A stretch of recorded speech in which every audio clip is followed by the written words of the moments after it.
All right. So, everybody, welcome to the second campaign of the Emberhold. Huh? What do y'all fucking think? It's only been a year since our first one, you know? Yeah, it's been longer than a year. How long has it been? When did we... Like 2 years. 2023. Yeah, 2 years. Yeah, No, has it been that long? Yeah, because I lived in North Carolina for a year, Dio. Oh, Yeah. that's right. Yeah, I've been in Orlando Yeah. for 2 years, and it was before I moved Yeah. down here. God. A bunch of shit happened. You know what I mean? Fair enough. Lots Yeah, had happened. yep. Let it happen. But I'm fucking super glad to, I've been really sitting on this one for a while. And the more and more it sort of comes together, I'm at that point where it's like naturally sort of like now flowing. And that's when I know like it really is, it's becoming what I wanted it to be. So I really do hope you guys enjoy this. It's definitely going to be different from the first one. Many things were learned, but with this one, I think it's going to be the best one yet. So only up from here. So I have a question. Mm-hmm. You were saying, a lot has changed for this campaign. I want to make sure that you're going to remember to put zeros in the right places. And Yes. I second this motion. Yeah, I think just out of habit, I'm gonna just delete 2 or 3 zeros, just to make sure. And then we totally just removed one player altogether, so I don't accidentally give out the wrong magic item. The whole thing just needed to be gone. Baby out with the bathwater and all. Oh, right. man. So, I wanted to do it a little bit differently than like you all meet at a tavern kind of thing, right? So this is how I think we'll start the beginning of our campaign. I'm very excited. Do you have music playing right now? I do. It's a little light. We literally... There it goes. Daniel? There you go. I know we fixed all this. Yeah. All right. Okay, all right. So I guess it just started a little light, where we are at, it's snowing. But just the beginning falls of snow, that light dusting. You see that the trees are lightly holding onto the new fall, and you hear this cold sort of echo through the branches. That kind of cold where you hear everything sort of every little slight little sway. We zoom into a massive manor. The contrast of aged stone slowly overtaken by foliage, and the warm dancing lights of countless flames escaping through iron-framed panes of glass. There's a feeling of generational wealth, but also attempts to keep a strong family core. Peering into the windows, we see dozens of guests in their best suits, their dresses, jewelry, dancing to calm but inviting music, classical music. The golden light swinging from the strung chandeliers, every corner and surface gleaming with polished wealth. You hear sharp laughter and hollow crystal glasses clinking, that sort of ringing through the ballroom with smells of seasoned meats and bruised wines.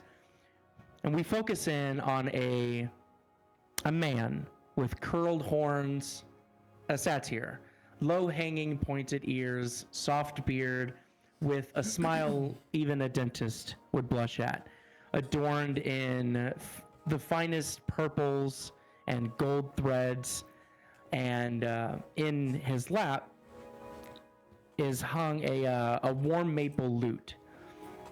And we see better now, the smile on his face is not so much pleasure enjoying the party per se, it's more satisfaction of sort of what's to come. He stands up and begins to strum his lute. And at first, sort of added background noise blanketed by the hired musicians and chatter from the guests, but the musician gets louder, sort of cutting through the halls like a blade. You see that guests begin to notice as the performer takes the spotlight, at first complimenting the music that's already kind of present in the air, but it changes. Harmonizing, adding complexity, personality. There's a joy in this music. There's a passion, kind of matched with defiance. More begin to look and admire the spectacle, knowing it's sort of free, lack of boundaries. The musician jumps up on the table, adding percussive hoof beats to the smooth, smoky wooden tabletop. "You came for politics," he shouts, still picking note for note with the song that's playing loud enough that the hired musicians sort of fade away and stop playing, observing the sort of faux pas that's happening with the crowd. "But you'll leave humming my song." As the final chord crashes like thunder with a sort of confidence and proud posture, the musician sort of paints over the facial expression of the now gathered crowd as you hear applause and hollers from some. Others are sort of reacting in a mocking sort of laughter, while even more sprinkled in kind of have this lay of judgment on the uncivilized display and tone. In the very back of the room, there are two figures that come into frame.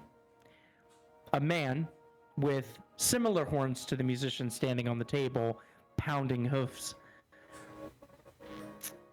Curled back, square shoulders, a sharp look, and a focus that demands attention and elevates purpose and reputation. There's an attempt at masking anger that more resembles disappointment, sort of curling at the corners of his mouth, hidden behind a perfectly shaped salt and pepper goatee. And standing next to him, a woman carved as elegance, with a gown that shimmers like dripped gold. And they both stare at each other, kind of awaiting his cue. She's looking for him to signal. There's a sort of long pause. The hired musicians kind of intercept the moment and sort of reset, playing their musics again, insisting that the crowd kind of return to their place on the ballroom floor. And through the crowd, the eye lock between the standing tall horned musician and what seemed to be his stone-faced parents brings this tension. Before his father adjusts his coat, turns behind him and grabs a glass of wine and walks away, sort of separating himself from what he just witnessed from that moment.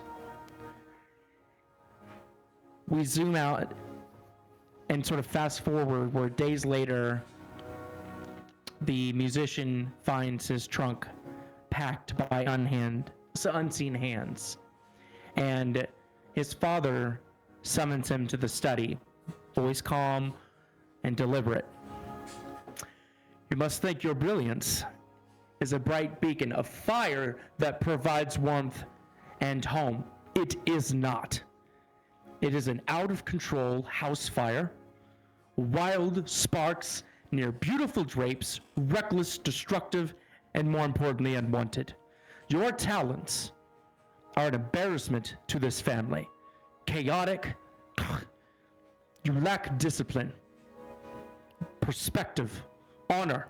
You shame this family name with your loose whims and ha-has.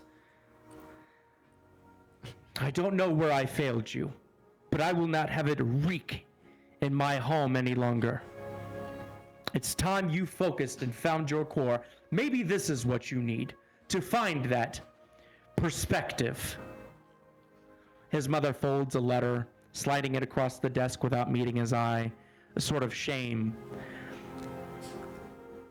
And the musician looks at the letter. Doesn't look like anything less than an invitation, at least to his mind. It may be personalized optimism. A place may be far away where he'll be recognized, redirected. The musician grips the letter, catching the faintest tremor of relief in their eyes. Not pride, not admiration, relief that he'll soon be gone. And that night, a carriage awaits in the courtyard.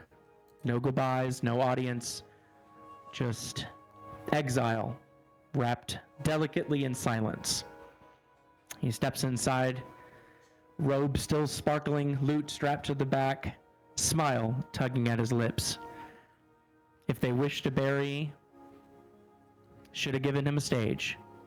So we watch the carriage rattle through the night, and you see very clear sky, like sparkled glitter, sort of celebrating the figurative ceiling being removed from his life. And in his lap, the sealed letter glows sort of faintly.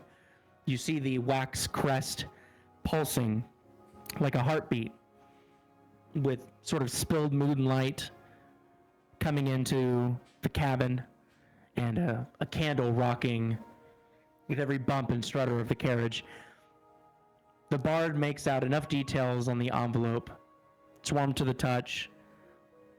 Again, it may be forced optimism. Peeling the wax seal free from the thick folded paper, he pulls out the letter and reads what's inside. The letter reads, "From the Obeus Institute of Magic, Artifacts, and Candlekeep, to Lucio Tarvish. By decree of the oracles and under the seal of the Institute, you are hereby summoned to attend the Obeus Institute of Magics, Artifacts, and Candlekeep.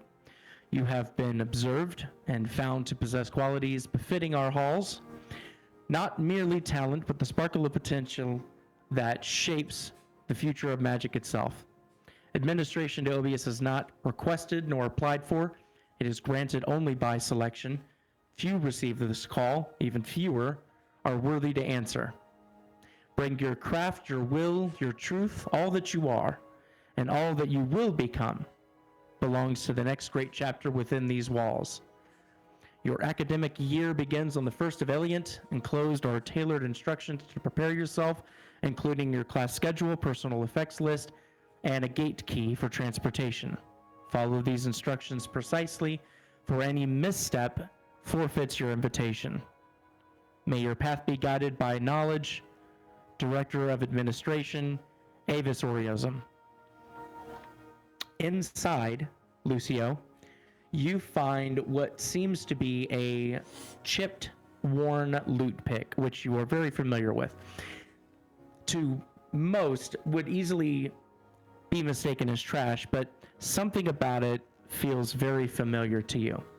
And as you sort of slide it off the page and hold it between your index and your thumb, you look up to the candlelight, you memorize every detail so as to not mix them up with the rest of your picks, knowing that this one will never be the same. From there, we zoom out yet again.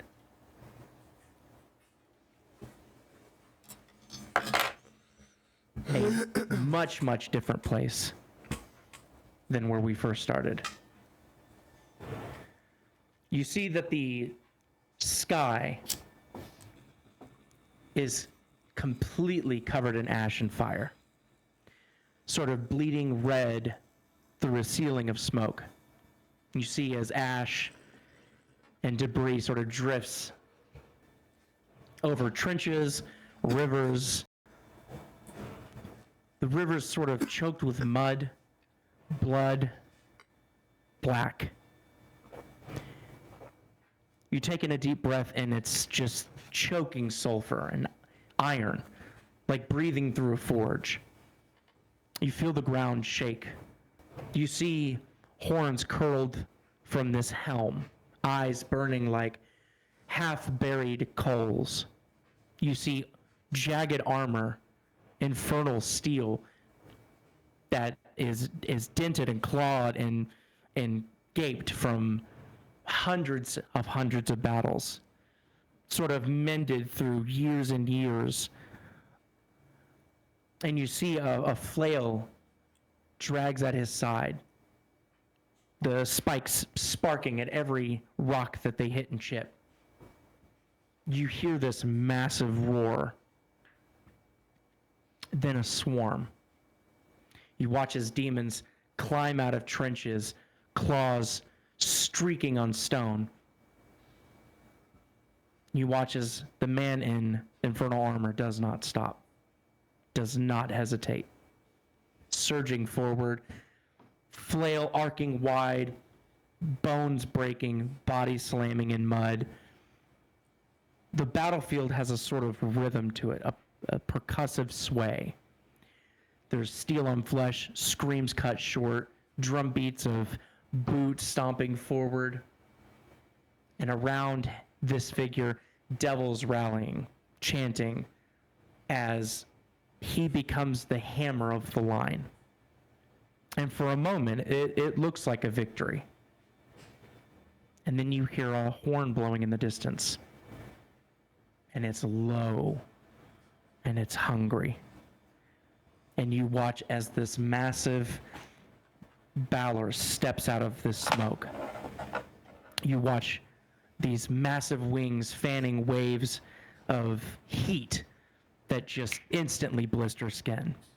You watch as this fire, just molten, drips from its whip, hissing as it strikes the earth. You hear this deep, percussive laugh that shakes the field. You watch as the man in the infernal iron braces. You hear this bellow of raw, primal scream of resistance. Flail spinning to meet claw, sparks rain, heartbeats. He holds. Unbreakable. Then the whip cracks. And then black. We fast forward to what seems to be a dim stone chamber, and you see the man sitting alone. Armor beyond immeasurable damage, dented, broken, caved in. You see a look of mental chain over his face. And you hear all these echoes of a reminder of how close he came to being just another corpse. Just barely. And then it happens. Not a knock, because there's no knocks in Father's Hells. Just a whisper of movement, like parchment sliding under a door, sliding across stone. And at the man's boots, a letter rests with nothing that had been there a heartbeat a moment ago. There's no guard at the door, there's no courier, just the man in this letter. And you see the wax seal glowing with like a faint pulse. And it's not black iron, and it's not Father's crest. It's blue. And as the man touches it, it's cold. Even against all odds in the heat of this room. And the edges of the letter, untouched by flame, crisp, clean. And you watch as this man stares at this letter for a long time. You could only guess what's racing through its mind. Nothing enters or leaves this fortress without Father's leash. This should not exist. And at last, through all the anticipation, he breaks the seal open. And the words inside are carved into the page like scars. And inside, Helmrik, you find a very similar letter to the previous one. And you also find a smooth river stone, sort of pale and gray. It's sort of worn flat by what you would guess just would be centuries of water passing over it. The kind of perfect stone that you'd find that you'd skip across a pond. Again, and even in the depths of Hells, the stone is cool. No matter how long you hold it, no matter how tight your grip gets, it's cool. And there's sort of faint ripples, a shimmer underneath your skin as you hold it, almost like the memory of water.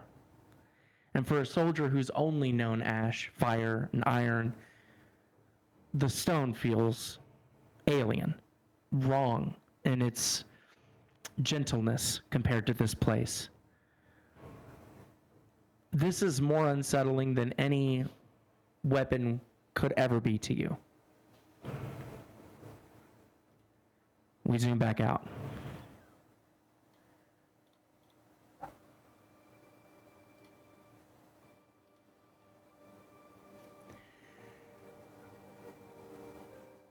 We've seen snow, we've seen fire, and now we see ruins taken over by foliage and time.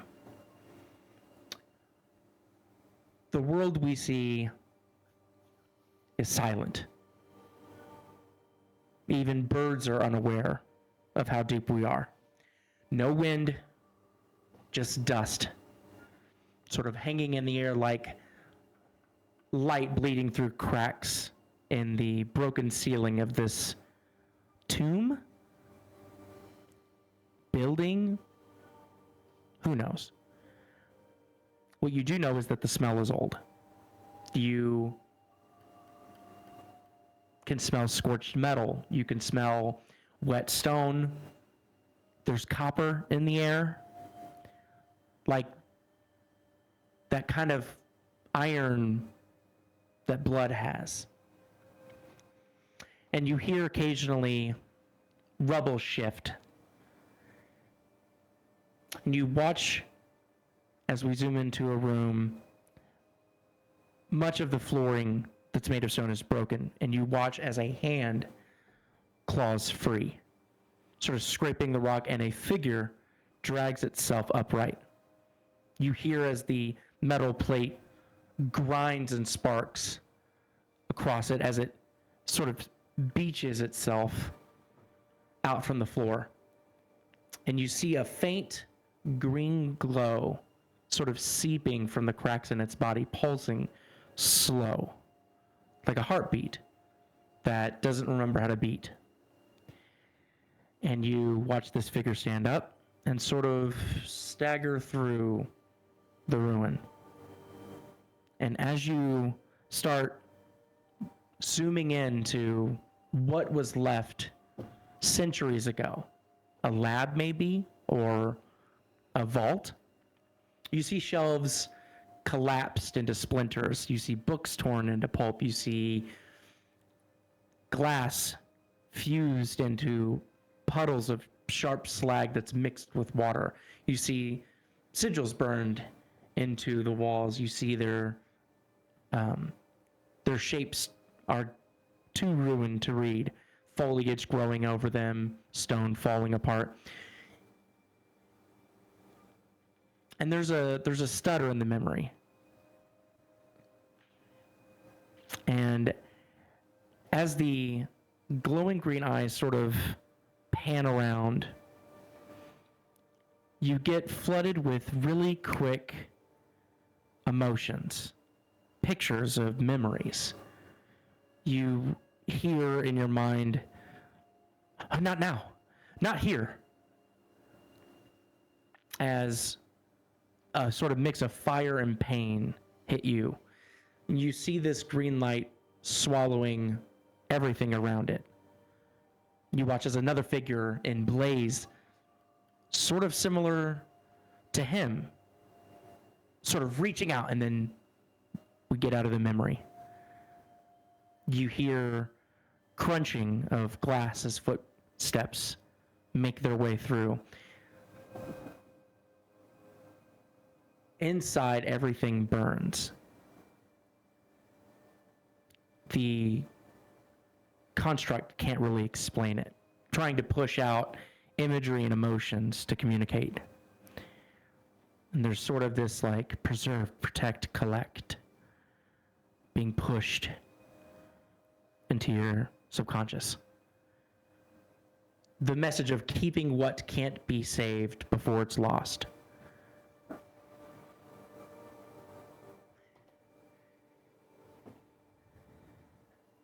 He stops and looks at his hands and the glow splintering from his chest. And there's finally a name, a word, not just an emotion. And it's foggy and it's uncertain, but it's something. A name. Xalzin. And later on the road, it appears. Just the same as it had for others. No courier, no sound. Just a letter lying in the dust where he swears there was none before. The seal, deep blue, untouched by dirt or heat. And Xalzin, you find inside a small token, a gear, small enough to fit in the palm of your hand. It seems ordinary, meaningless, but when you turn it over, there's an emotional connection to it where you feel with every fiber of your being that it hums to you, trying to sing to you, trying to connect to you. And that hum is matching the frequency of the light in your chest.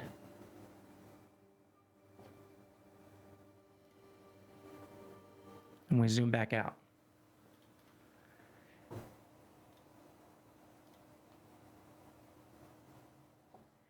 We find ourselves now out of the ruins in a what seemed to be at one point a town developed for its purpose and then long forgotten. The streets are quiet. It's late.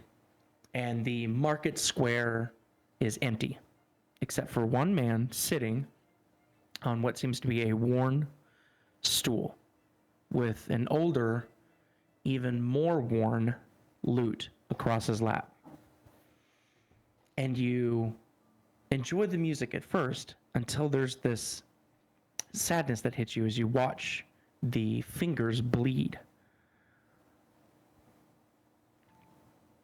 Blisters sort of broken open, torn, strings slick where calluses should be.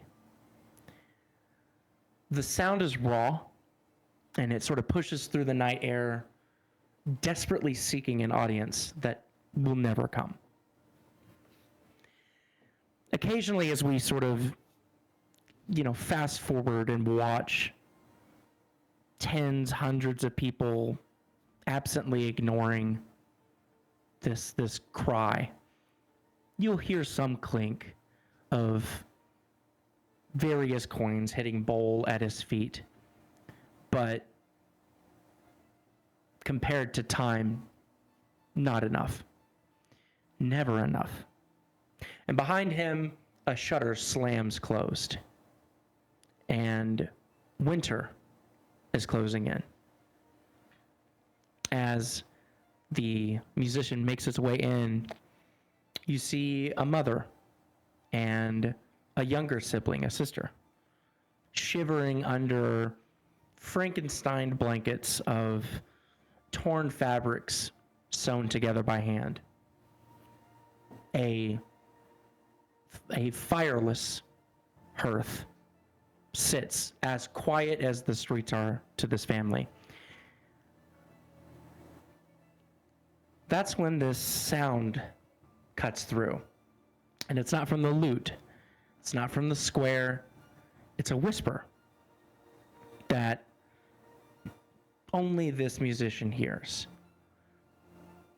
Soft as leaves moving in the wind at the beginning of fall, sort of curling into words. There's another way. There's always another way. And at first he ignores it for a day, for a week. But as hunger sharpens every whisper, the words sink deeper than the music that he plays. And he bargains, he begs, he realizes what's most important when his sister begins coughing a rattle that only a mother knows what's to come next. The ruined place is in waiting. Broken stones, a chamber older than memory. The air sort of has a bend to it, a ripple. And he sits there and closes his eyes. And when he opens them, something twists into shape of a man, but older, stranger, weak, wrong. We fast forward, and a pact is sealed, and words no one understands except for one. And this laughter has a way of rattling as dark green markings burn across his hands, sort of curling up the arms like ivory. Indeed walks out with more than he had before. Power, music, promises that taste sweet on the tongue. We watch as a year passes in a blur of stages and whispers. Sometimes the tasks are small. Steal a trinket here, weave a phrase into a song there, sometimes larger. But the last one broke him. A dream wakes him. Covered in sweat, heart racing to the point where the vision pulses. And there in his lap, in a soaked blanket, is a letter. Not handed by a stranger, not slipped under a door, just waiting there. Blue wax seal. And inside is a simple hand-carved wooden button. And as your thumb traces the edges, you are flooded with emotions. Remembering how long it's been since you've seen your mother, and knowing for a fact this is hers, and how it got here. This button came from a coat that your sister was made. And you hold on to that very tightly.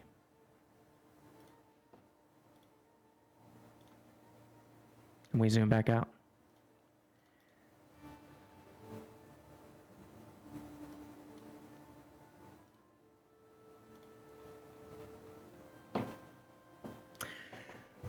With all of you having your letters, your individual trinkets, your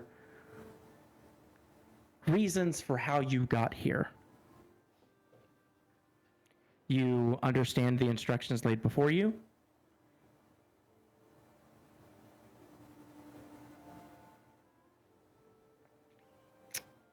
And when you do, you know the time that you need, and you hold on to your gate your portal key, and at the moment that you were described, you step forward. And when you do, there's no flash of light, no swirl of colors, just a sudden, just a violent sort of push forward. And the world that you lived in disappears before you and reforms in an instant. You now find yourself standing in the middle of a towering redwood forest, ankle deep in what looks to be silver fog that sort of curls around your boots and clings to your skin like morning breath on glass. And you see the canopy above you swaying gently with sort of hushed winds, sunlight pouring through in fractured golden beams. The air is warm around you, humid, but not oppressive. It's sort of laced with this sweet perfume, something floral, almost alchemical. And all around you, others begin to appear.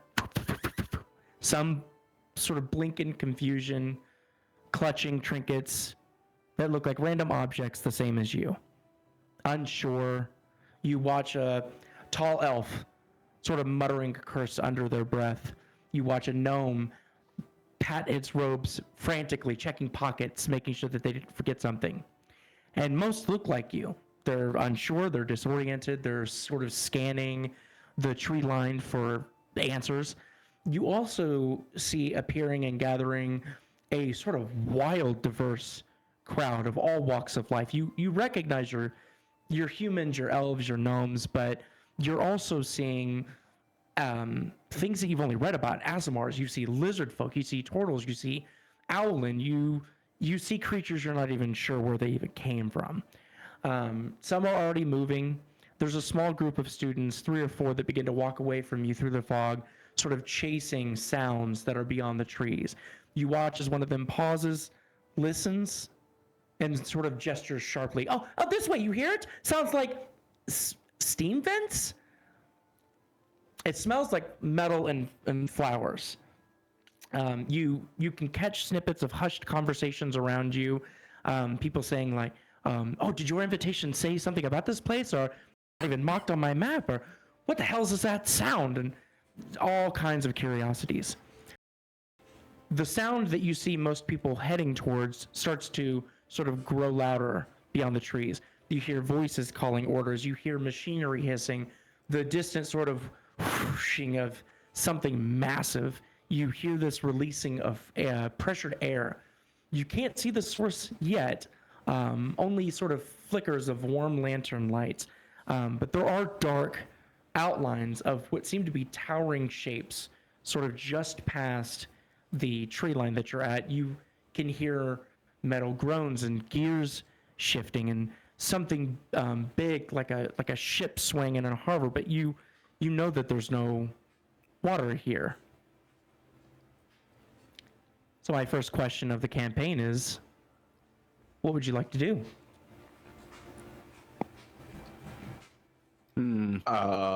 I think Helmrik doesn't hesitate and just marches forward. Xalzin also follows, not hesitating. I'm gonna point at Jin. Go, you over there, gentleman with the loot. Try and get his attention. Here, give me one. As he says, give me 1 second. Huh? Who said that? Oh, you.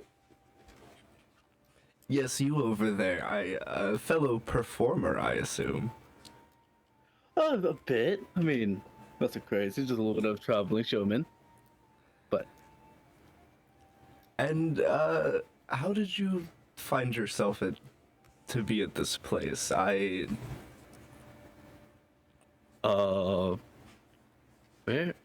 very personal.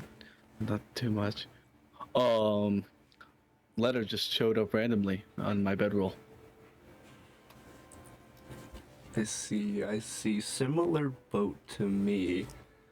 I'm not honestly quite sure what's going on here, but I'm gonna kind of stick by you if you don't mind. Just, you know, a duet's always better than a solo. I mean, always fair. Always have a small troop with me, no matter where I go. I'd also like to look around just to see, is there anybody like not going towards kind of the mechanical type noises? You definitely see people that are hesitant, that will need encouragement from others to sort of move forward. But there's a comfort in the sort of herd mentality that everybody is sort of unanimously, without communicating, going in the same direction. Cool, then I will head that way, assuming that's chill with Jin, my new best friend. Okay, I would so also like- I would also Lucio, like to head that Jin, way. what's that? My best friend. I'd also like to head that way. Okay. So Lucio, Jin sort of tagging up, finding some kind of common ground already. You all, on your own, follow the trail of murmurs and sort of crunching footsteps. You see Oh, the fog everybody. sort of... Sorry. What? I said, how tall is everybody? Various sizes, anything from 15 feet down. Okay, yeah, because I just want to. He's just looking around, gauging everything's height, taking it all in as he's walking. I'm Okay, Mentally okay. cataloging everyone. Because exactly. yes. Interesting. I weigh 210. Fair enough. If you're worried about that. I think he meant like everyone was walking by, just analyzing and cataloging all the different species around him. Sure. Yes. Okay, fair enough. Yeah. So, yeah, as you walk forward, taking in not just the sight of what's going on, but paying attention to what kind of people would also be invited to such a thing. Where do you fit in to this? You start to get closer to what looks to be a clearing, and you see these massive brass tubes that are thicker than buildings stretch high. You see them above the canopy. You see pipes, maybe, or engines of some unknown design. The closer that you get, the more you feel this pulsing in the air with this arcane energy, as if the forest is sort of holding its breath. And as you again get closer to what seems to be the edge line, you see light, motion. You see the outline of something that should not be in a forest, and sort of continuing forward and moving into sort of unknowingly the first chapter of something far greater than I think any of us could imagine. As the wind sort of spins through the towering redwood canopy, again hit with that rich sort of, maybe it's artificial, maybe it's just what this portion of forest smells like, but something almost inorganic in the floral scent and how rich it is and sweet it is, like sort of a lilac and citrus mingling with this just like you can almost taste the sweetness. You can start to hear more clearly the murmuring distant voices, and as you finally reach that forest clearing, you see about a dozen just gigantic, unfathomable, massive balloons that are as big as the biggest buildings you've seen. And they are attached to these massive ships that are floating just a few feet above the ground, sort of anchored in.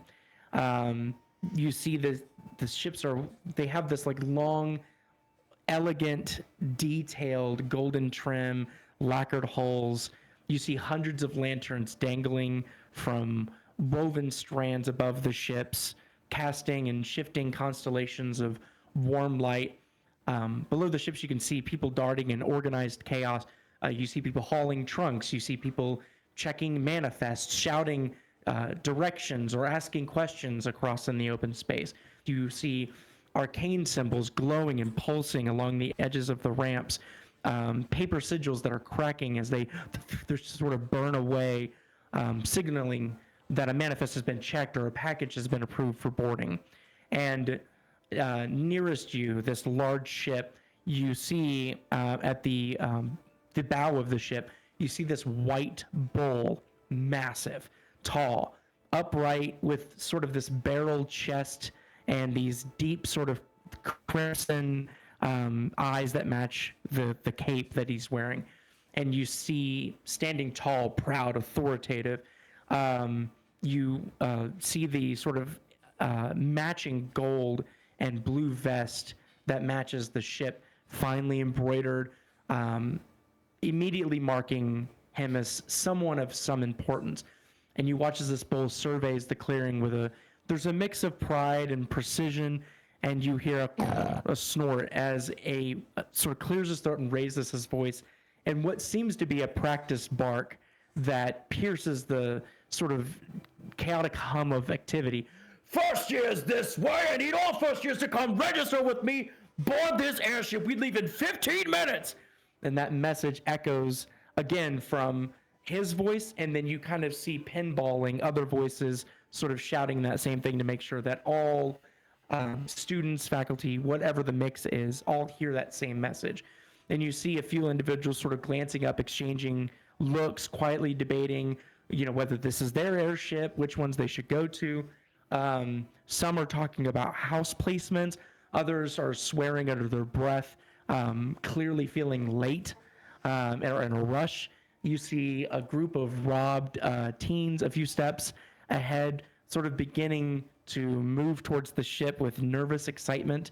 The rest of the forest seems to watch silently.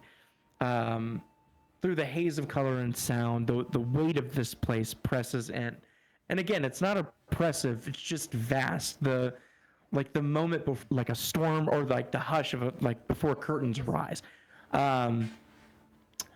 Again, you hear the call ring out for all first years, louder this time. The white bull sort of straightens its posture again on top of the ship's forward deck.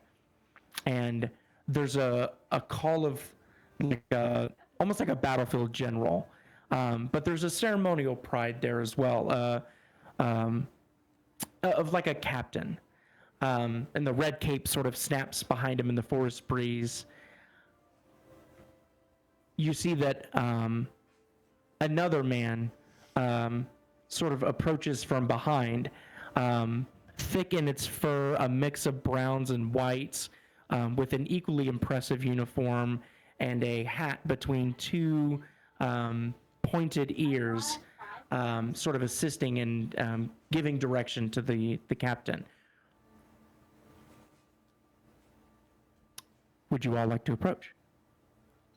I approach, yes. Here's like 15 minutes, and he kind of puts his slab of a shield onto his back and make sure that his flail authority is on his hip, and just starts barreling through the crowd. Seeing him run, Xalzin looks at him. How tall is he? Helmrik. Are we talking? Actually, no. What? Yeah. How tall do you think Helmrik is? No, I thought you were asking a different question. Oh. Which one are you? So go ahead. Go ahead. I'm looking at Helmrik. Helmrik, I would is probably freakishly large. Like, he's built like a muscle man, like Thor or Eddie Hall. And he's probably about maybe like 6'3", 6'4". Like he's fucking big. Okay. So just a boulder of a human, not a human being, a boulder of a creature, just going through.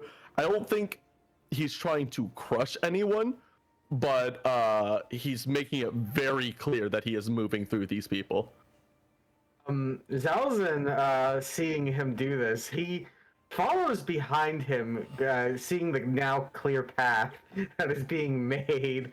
Not running, but he walks casually with his staff first as he follows this trail that this man is making. Okay. So the shorter man that's standing next to the bull that you notice makes eye contact with what seems to be your little group of people, whether that's by happenstance or not, and sort of makes his way down the deck. And you see this man is a well-dressed, what looks to be a Haragon with this cinnamon-colored fur. You see the uniform is this crisp maritime uniform, and you see polished brass. There's a glimpse of no nonsense in his eyes. The officer's cap sitting sort of neatly placed between the two tall, attentive ears, and there's a gold insignia that rests over his heart, sort of proudly being displayed.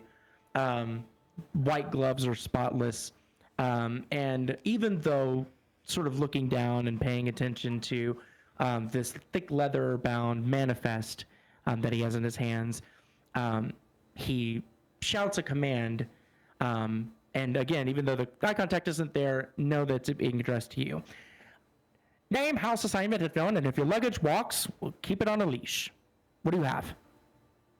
I am Helmrik of the 7th. Okay, and as you say that, there's a tracing of fingers along the manifest, searching for your name. He kind of just stands at attention. Okay. Like, back straight, hands behind his back. As you give this information, and there's a pause with the rest of you, there's a glancing, sort of an eye out of the side of the corner of his eye, looking at the rest of you, sort of signaling that he has all the information they need from Helmrik. Now the rest of you. I walk up right behind him and I say, Xalzin. Checks a name off. Jin Tarvish, I don't have much to my name. Checks a name off. Lucio Waldemar. I've got this lute, I've got this pan flute, I've got this cloak, I've got this helm, I've got this... Checks it off and then cuts you off immediately. Compartment B33, port side, lower deck. Do not leave your door if it is unlocked, and if your luggage is in your room that breathes, close the door behind. Report it somebody else's problem. And sort of hops, sort of skipping around you to the next group of kids that, again, by happenstance or what have you, are grouped together, and he's going through and checking off their names. Helmrik breaks attention and just goes to he walks to where he assumes the compartment would be, just full confidence as if he knows where he's going, but he's very lost. Lucio's doing Fair the enough. exact same. Funny call. Okay. Xalzin's he's going to watch them start walking, but then he's going to inquire nearby of where this compartment is located. Okay. So there are other staff that are sort of guiding the way, and also again, there's these a massive funnel of passengers that are moving their way onto the grand ramp and sort of disappear into the belly of the airship. Crew members will sort of give you, sort of not rude, but just disinterested in your personal story. Just really quick directions as far as where you need to go. The crewmen are also dressed in this sort of teal coat, so you can easily distinguish them within the corridors. They're checking ledgers, calling names, guiding these essentially wide-eyed first-year students, including yourselves, down polished corridors. You hear, again, murmurs and, soft clangs of boots and, and people putting up luggage and things like that. And then somewhere below deck, you hear sort of massive, low-toned bell that chimes 3 short rings. And down a narrow stairwell in sort of the center of what you imagine the ship to be, there's a stairwell that's labeled Level B. And there you walk down and you find room 233 in Level B. It's sort of on the port side. And as you sort of open up the door, there's a sort of creak as the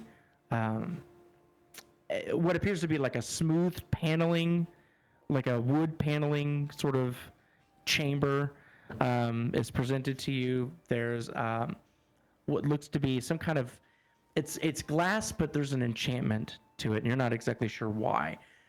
There's two twin benches that flank that wide window that, from where you can see, mostly crew members sort of walking around the back sides of the ship, as well as, again, that dense canopy of redwood trees where you still see a few stragglers that are sort of running urgently through the woods, appearing a little bit late.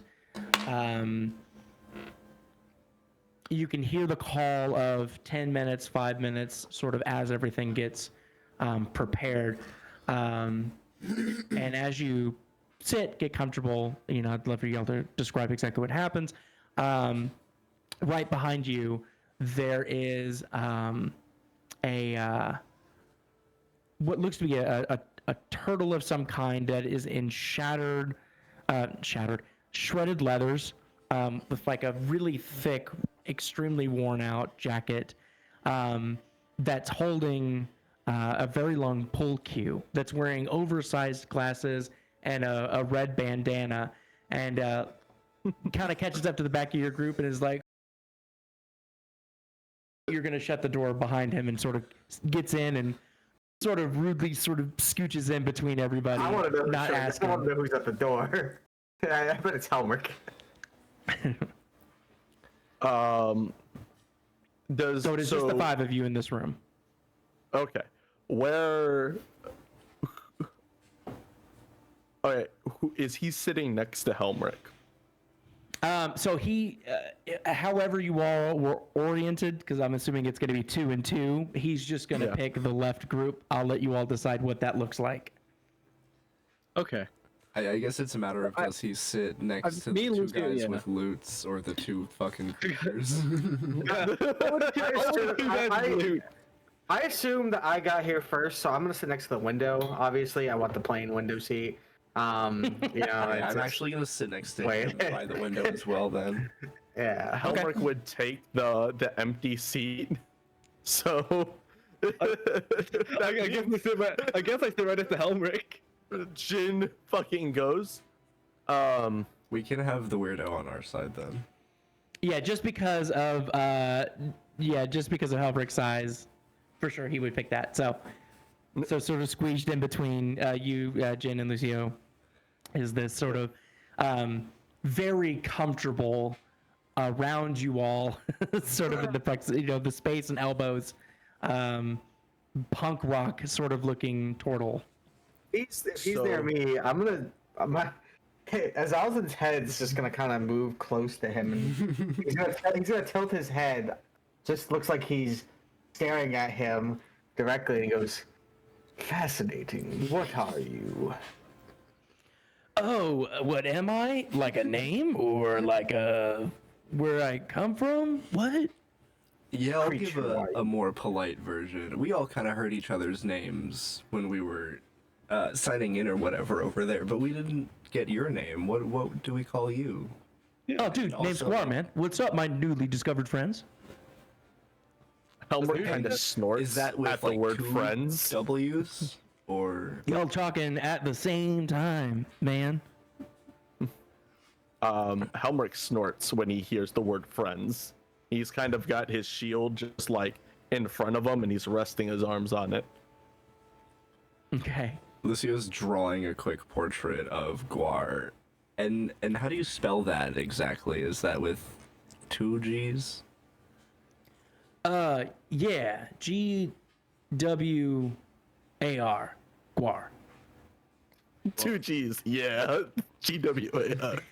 He looks over at Jen. He's like, he doesn't know how to spell, man. That's pretty awful. Creature designated as Guar. We should teach him how to spell. Interesting. I'm not one to teach about spelling. I'll be honest. So I do have a quick question because Jen, do you have your mark on your hands? Like, are they exposed? It is fully on the hands. You can see it. Not much, but you can if you fully look. It's mostly covered by the sleeves of the cloak. Okay. This is a stretch, but I would like to ask, would Helmrik know to recognize the marks of warlocks just because of who he's worked for and where he's worked? Ooh, interesting. But the problem is this is a Fey warlock, not an infernal warlock, so I don't know how different it would be, because he would have some things to say about a warlock. That is true. And while some warlocks are more pronounced with their markings, making sure that people know, these markings don't necessarily jump out like that. Jin, would you agree with that? Yes. Okay. So you notice them, and maybe, but that's about as much as you could gather. Yeah, he wouldn't jump at that at a hunch, but he does kind of give, like, not like a passing stare. He looks like imposing at every single one. Almost like sizing everyone up in the room. Okay. When you're- And his when you're- eyes, his when you're eyes sizing- fixed on Xalzin for a moment. Like everyone, he's like, yeah, and he looks at Xalzin, and he kind of squints. He's also He nods he's 8 and- foot tall, by the way. That's fine. Helmrik's fought much bigger. I feel like this is a good opportunity if you all would like to describe your characters. All right. Who wants to go first? You. Let's do Okay, let's go down the All line. right. Yeah. Okay. Jin Tarvish is not like passing. Adorned in a long black cloak with a bit of a brown trim on there. Loot, of course, is worn with age, probably older than he is. On his back lies a actually fairly nice backpack that looks recently bought, along with a bedroll. And attached to that is a sword that also glows with a little similar energy.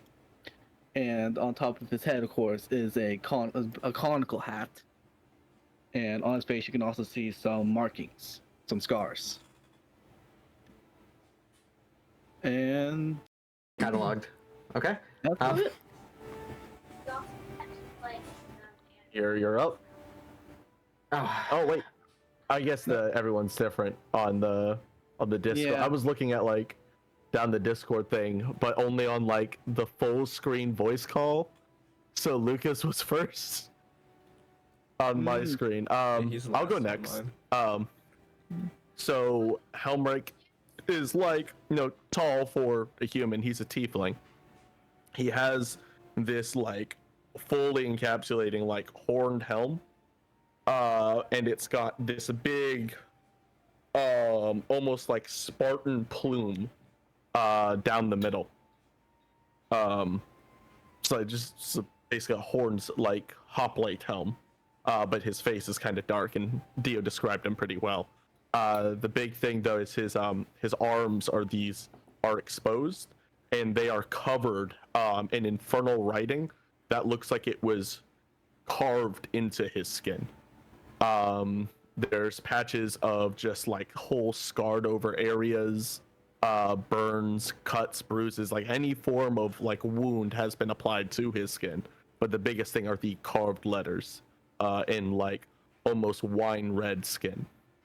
His armor is beaten and broken, that's covered in field repairs and scraps of metal that's been soldered on, and leather that's been broken and sewed together and broken again. His shield is this slab of broken and beaten metal. The only put together thing is his flail that is almost immaculately well put together when compared to the rest of his armament.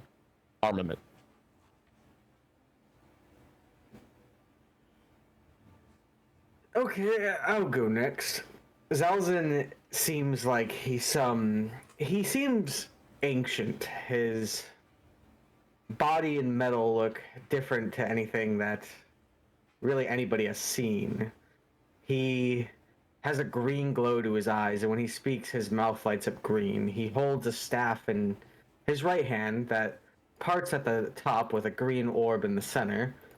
So there's a strange energy that comes from it as he holds a cube in another hand. He doesn't really move, but his gaze always seems to linger on people like he's studying them. He seems to be covered in even more armor than usual. He wears like it's like he has two sets of armor on him. His normal metal and then something else around him. Wearing like a cloak as well that's made of metal that cascades down down his back from his head. All right. Well, Lucio is a very demanding presence. He's got long purple, violet, gold-trimmed robes. He's dripped the fuck out. He's got rings. He's got necklaces. He's got anything shiny that makes him look more high status. Very well groomed, especially for a satyr. It doesn't look like he's been outside a day in his life. He's got his lute on his back and a pan flute at his hip, and pretty much the moment he sat down, he's just been drawing and writing and just trying to consume as much information about this situation as possible. But he looks... Oh, go ahead. Go ahead. I'm sorry, I didn't mean to interrupt you. There's something that Helmrik's doing though. I was gonna say, he looks far too comfortable for the situation. He seems like he's having a great time, despite being completely out of his depth. How big is this room, Dio? It's not that big, maybe 7 or 8 feet deep, and then maybe about 4 feet wide. Helmrik looks like you can't see him, but there's a nervous, almost anxious energy to him. Like he keeps looking at the wall and almost like pushing on it. Keeps looking at the door, and he's actively like trying to move his arms as if to give himself some more space. He's constantly like testing how much space he has. Hey, you good over there? How long do we have on this place? You know as much information as we do, man. Yeah. What is wrong? What are you doing, Helmrik? He kind of stares. Why would you want to know? Xalzin kind of like leans forward and he's just like, it seems like he's looking you up and down, even though you don't see any eye movement. And he's like, interesting. He kind of stares you down, and He goes, keep your eyes to yourself. You have the body of a machine, but you stare at me like some succubi or incubi. Can I do an intelligence check to derive where he might be from? Make a history or religion check. Oh boy, history's what I'm great First at. roll of the campaign. You watch. First roll history Okay. check. Let's go. One second. Hang on. You watch as his staff flashes for a moment, with guidance, of course. Bringing it back. What was that? All right, so that would be. I rolled a 10. That would be a 22. Fucking 22. First roll. Fucking hell of it. I'm gonna leave this to you, Helmrik. How much you want to give? I think he isn't shy to hide where he's from or what he is. He is definitely a tiefling, and he's just judging by his smell and mannerisms and the overall beaten. He is from he's from the Hells, and if you had to guess, probably a veteran of the Blood War. Beaten, battle worn, from the hells. Interesting. The hell's you say? He kind of snorts again. You have a good eye, but keep it to yourself. Noted. Y'all Then we just cool kinda or leave. what's going on here? Like, we're cool, right? Lucio's getting uncomfortably close to Guar. Guar, I'm gonna need you to tell me your life story. Yeah, man. Like, what do you want to know? Where are you from? Oh, around this and there, Mostly up in the mountains. My Any, dad like, owned a tavern there. Town name? Something catchy I can rhyme with, Skip to Maloo is a cool name to rhyme. Orange is a cool name to rhyme. Guar from Orange. I'm not feeling it. He's so sorry. Hey, Lucio, I'm also not feeling this as lyrics. Yeah, he's uninspiring, honestly. You just see Xalzin just kind of like he's looking at a cube in his hand, and it's like it's shifting, kind of like a Rubik's cube, as he just studies it. And that's all he's doing right now. He's just there. He is a fidget toy. Yeah. I'm just messing with you, my friend. It's a small town called Callan. My dad's got a tavern up there. Mainly like billiards and like card games. Dad wanted to pass the business down to me, and I didn't really want to do that. I got into making stuff, I like to brew. I like to make homemade smokes, I like wines and stuff. So wanted to come here and figure out how to open up my own place. Dad really doesn't like that. Wants to pass the business down. But I don't know, man. Like, it's not into the whole cheap drinks and classless clowns, the toadstools, and See, I now want you've got my something- attention. I want something more calling. You know what I mean? Do you have a sample, perhaps? I would love to try your product. I don't have any on me, but we should be friends, man, and I'll make some for sure. Do the more the merrier. You know what I mean? Most definitely. Yeah. What do you make? That would be advantageous. I like a good like a rose wine. I like the things that take patience. That take a soft, delicate hand, that age over time. I have always had a respect on that. Probably because everything was rushed when I was young. Loud. I like to just kick back. Let something make itself. Like there's something inspiring about that. I will request your services when we arrive. No, it's Mark, not you wanna- services, man. It's just it's yours. He I like kinda conversation. stops.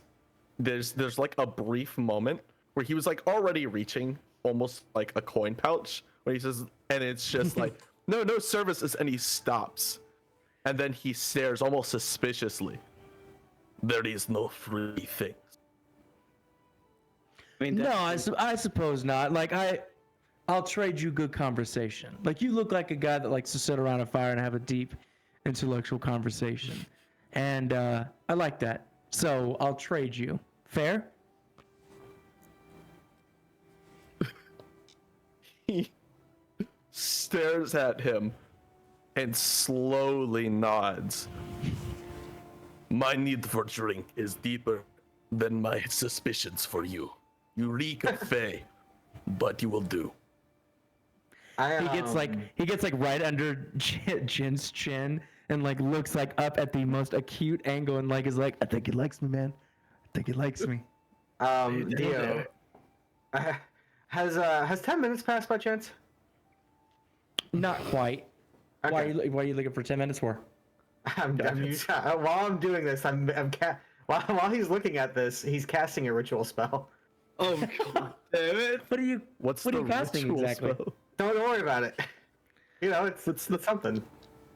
What's the I can't wait to spell? hear this. All right, well we'll say it's definitely been about 5 minutes, and a very familiar silhouette makes its way into the doorway of your cabin, and you see the Harrington look in and go, "Welcome aboard the Ladandar ship. Captain Edargo Steele will see you safely to your destination shortly. Once we land, remain in your compartments until directed. We disembark section by section to avoid crowding in the halls. Relax, enjoy the view. Sort of shuts and locks the cabin door. As soon as the door locks, there's definitely again like a nervous twitch, and he stares at the door for a moment. You know, if it's like a size thing, I can make you smaller if that would make you more comfortable. You'd have much more room in here. I am more than comfortable. I do not need your magics. I'm gonna have to You know, like- disagree. I think you look kind of uncomfortable, and I just wanted to help out. He takes like a deep breath, almost to like calm himself down, and looks back out the window. How about this? And I do a little minor illusion, and I make like some butterflies in front of his face that are probably kind of No. annoying. All right, roll for initiative. This would always. I have this younger sister, and she loved this. This would always calm her down. He kind of rests his hand on the hilt of his flail, and he goes, I need no comfort. You will leave me be, magician. Isn't it kind of cool that like normally I would definitely run from you, and he points at Helmrik, but like knowing that we're going to like the same place for like cool reasons, like I'm kind of afraid of you still, but like, you know, like how would I ever meet you? You know what I mean? Like that's so cool. Like you three kind of look somewhat normal, you know. It's cool, man. It's cool. he looks at him, and he kind of like rests his elbows, and goes, There are many who did not want to meet me. Many like you, many of the desperate, the wish to get away, to make deals. They wind up down in the blood war, on the first layer, Avernus, where I fought. He looks over at Lucio and he's like, "This is the kind of conversation I'm talking about, man. This is it. Can't get this anywhere else." That's the guy I'm gonna have to write a song about. Actually, I'm sorry. I liked your thing that you got going on, but his is just a lot cooler. Oh, dude, I want to hear the song, man. Yeah, can you play something now? Do you guys play together? Do you guys know each We other? were working on something actually on the way over. We were just, Dude, I would be bobbing it out, honored. but- I would be honored if I could hear something. What song are we playing? We'll do that one that you called Wonderwall. Let's try that. But the room's too small for that. Hi, Dio editing here. For copyright purposes, you cannot unfortunately play Wonderwall by Oasis. Oh yes. Sorry. "It's Bunderball." Amazing wall. It's actually with two V's instead of W's. It's goddamn Wonderwall. Mongolians take down my Chinese wall. Shitty Mongolian, come to my shitty wall. Like you, Jin, you get like a good thing going, and I'll like back you up. And he pulls out his little pan flute, and he starts. doing, Oh, like, absolutely. One of you needs to make a performance check I will with ma- I advantage will- from the I help will- of the other person. You decide will- who. Okay, wait. Did you give me the I lead? can't count into you. I'm focusing on a spell. Yeah. I'm gonna give you Okay. like some background I'll noise. roll the percent then. I'll roll it. I'm giving you some like. Do-do-do-do. With advantage. Alright, that is a 13, so plus my performance bonus, that makes that a 19. Let me roll the second one. That is a nat 1. Yeah, I'm taking that 19. There you go. Nice. All right. Is it 19 total, or is it 19 after bonuses? 19 in total. Okay. So, it is very apparent these two very diverse musicians, how quickly there's a little bit of stumbling in the beginning where they try to figure out exactly who's playing the lead and who's carrying the melody, but almost within seconds there's this synchronicity that just clashes and they come together, and the music actually sounds very well played. You almost truly do believe they wrote something together before this. It's so good. Singing about how Helmrik is uncomfortable. Do we have lyrics to this? Yeah, go ahead, Jin. Oh, no. Fuck. Hey, I was not prepared. You are. He's our main vocal guy. Nobody's prepared in D&D. I'm doing like a percussive thing. I got the pain Let's- flu going. You know nothing of your trucks. And it just goes on from there and there. Maybe maybe some hidden meanings. He's got kind of like an emo indie vibe, but we're workshopping it still. Guar takes out a pen from his pouch and does that very like middle school sort of tapping and slamming on the table for the percussive beat to back y'all up. Oh, very nice. I imagine Helmrik Can is he just give a having the performance worst check? time. I feel like this is definitely. I feel like this song I is think- definitely like a somber ballad. I feel I like. think he definitely hates the lyrics, but like, I mean, can't deny like the music's good, and the most music he's heard is probably ceremonial or war horns and war drums. He never heard some So shit like I guess you know what? No, he would definitely be deeply uncomfortable because this is like an entire breed of music that he's not used to. Always nice to have an audience.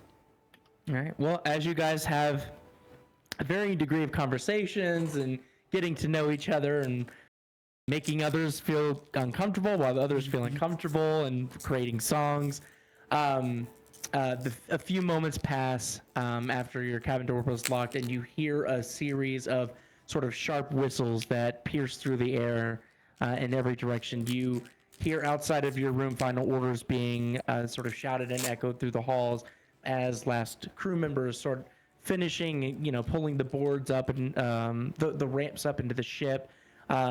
Minutes later, you hear this deep like of what you would guess is like pressurized air that fills the canopies above and inflate the balloons with this sudden powerful gusts. The hull starts to groan slightly as the floorboards. You can kind of feel them just sort of twisting a little bit as the ship sort of shifts, and you hear these supports that were holding up the ship in place retract with a final clang, and the ship sort of just pulls itself off the earth and gently rises a few hundred feet. You can see through the window the thick canopy again of these what were massive trees above you are now like clusters of broccoli crowns sort of mashed together. The sky above is flawless. You see this deep blue serene with like whiffs of clouds sort of drifting lazily in like painted spirals. As the ship starts to bank, you see a real dense collection of clouds that, even though you don't really feel or hear wind, start to rush past the ship. And as fast as they came, instantly clear. And from what moments ago you were just above a collection of dense forest, you are now possibly above a vast ocean, thousands of feet in the air, almost instantaneously. You see the waves sort of shimmering like a liquid mirror that kind of refract the sunlight that hits the ripples. You see in the distance a coastline that starts to appear, and as the ship sort of turns, it begins a gentle descent. As you get closer to this land, the world below, it sort of has a kaleidoscope shift to it that is impossible. There are sprawling biomes that unfold in impossible adjacency, each of them with distinct and dramatic features, with really no visible transition between them.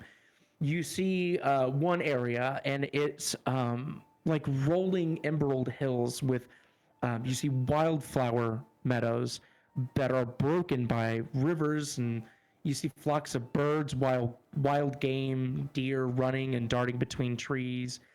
And right next to that sort of paradise is this rugged desert that's filled with what you see rocky cliffs and these redstone mesas, in deep canyons that are carved with glowing runes.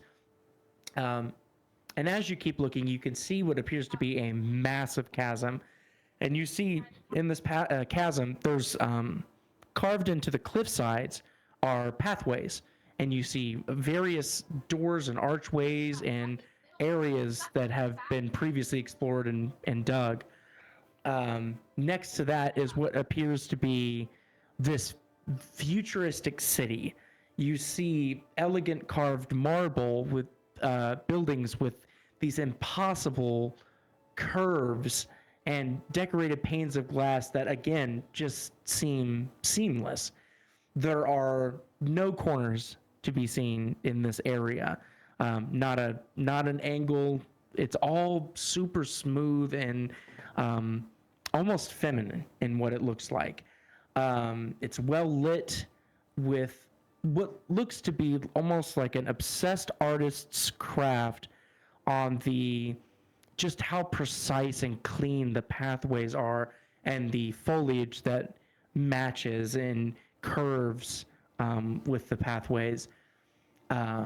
It's almost so fake. It's almost fake. It looks so perfect. And then next to that, as the ship sort of continues to descend and approach, there's another city that's next to it. Very different, juxtaposed. You see what looks to be almost like Gothic medieval cathedral theming.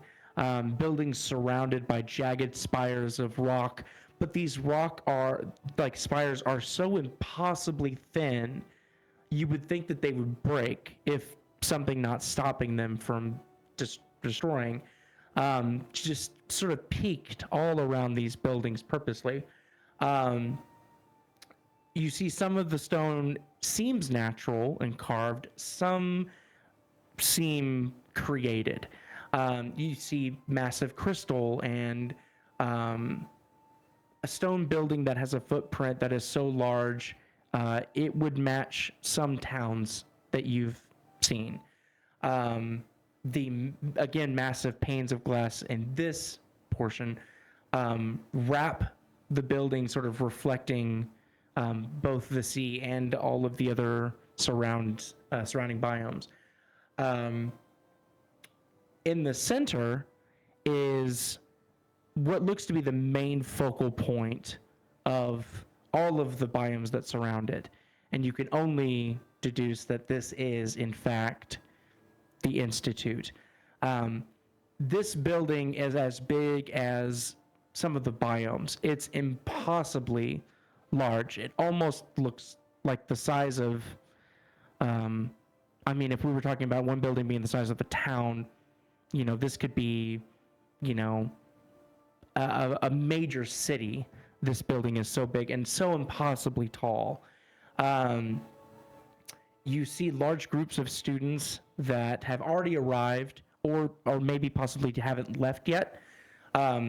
You also see nearest the ocean, sort of to the left, a small collection of cottages that do not match the theming of the Institute.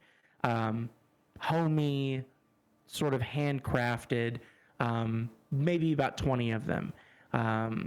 Like a small little shopping center filled with people walking sort of in and out of shops.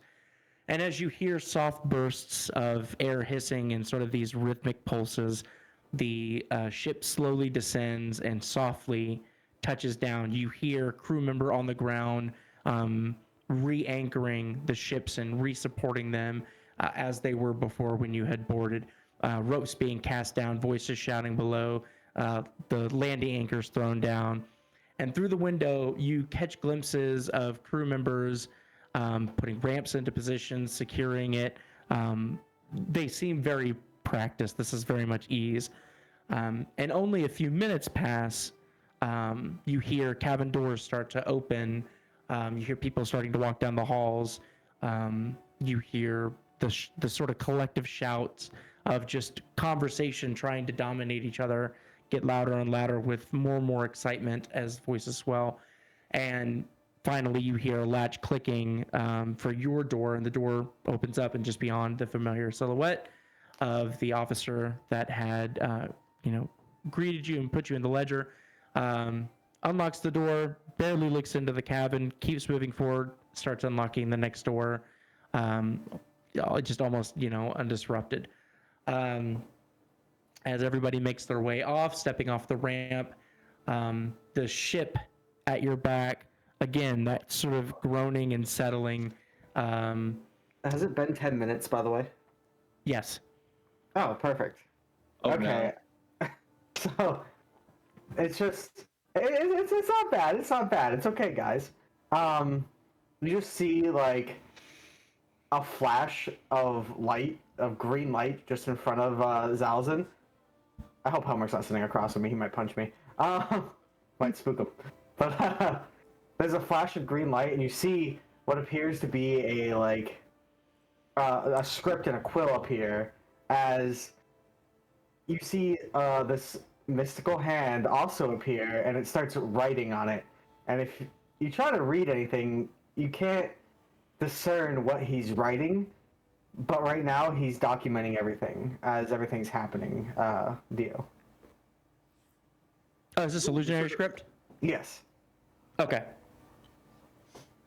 Gotcha. Okay. Hey, what are you writing? All right.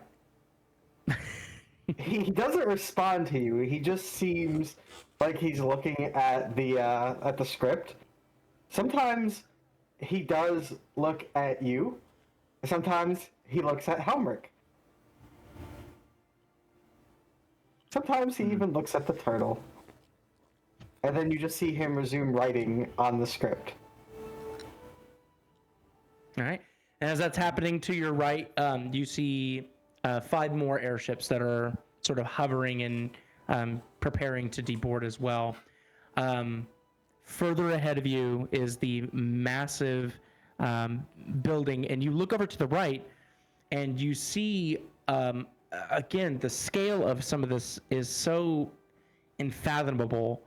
It's hard to really appreciate or grasp. But there's this massive, like, almost gnarled looking tree that looks like this, like, long forgotten, like, relic.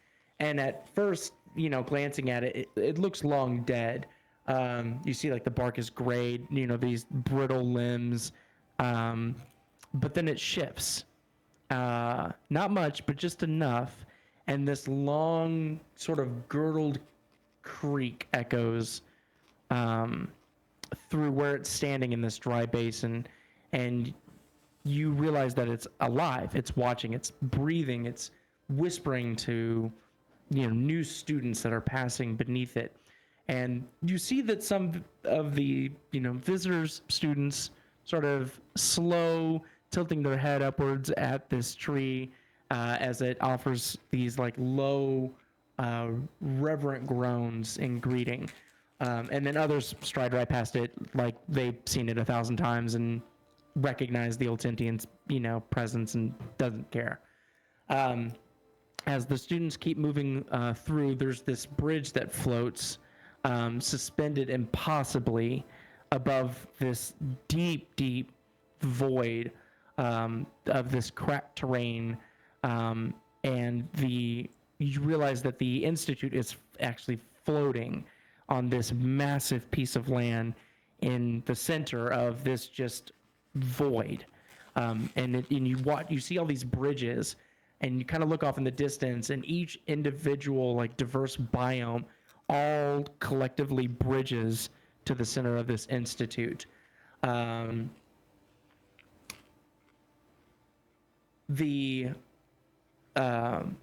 Everyone continues moving, through the entrance, and you have now arrived at Obeus Institute of Magics, Artifacts, and Candlekeep. I'm so fucking excited for this.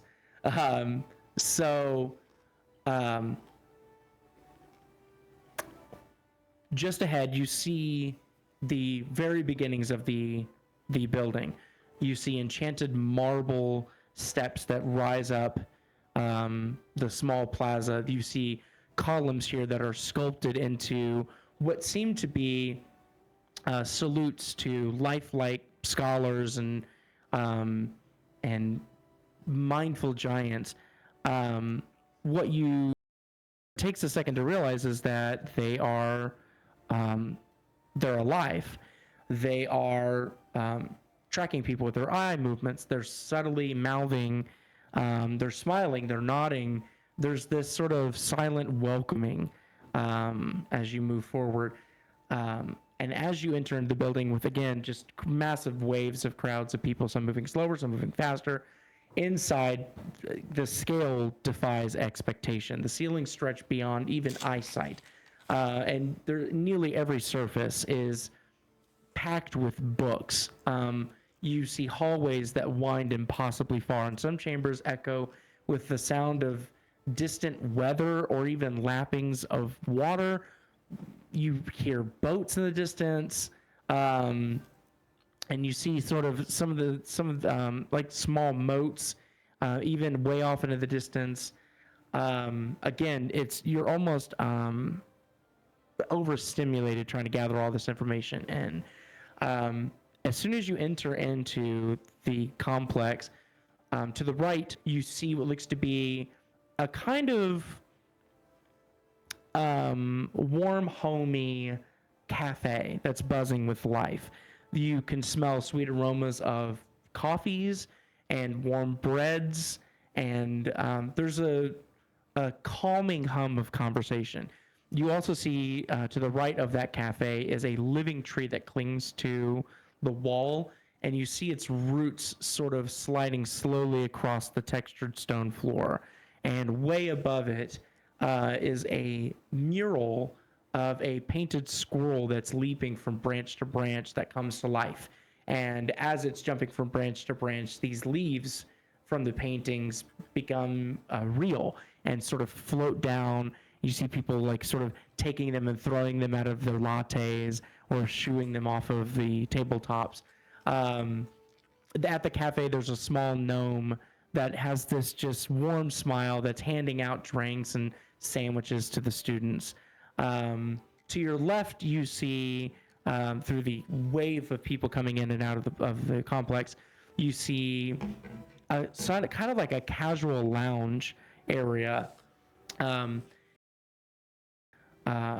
Bean bags and chairs, and some of the chairs are even hugging, the armrests moving to make students more cozy.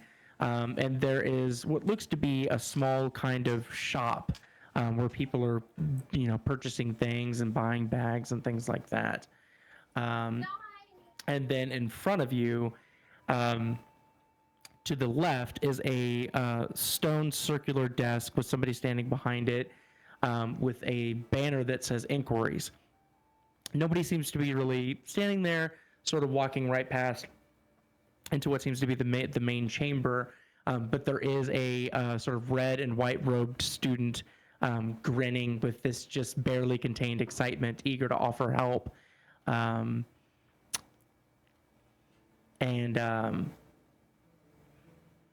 main room is the room that is from floor to the edge of your eyesight.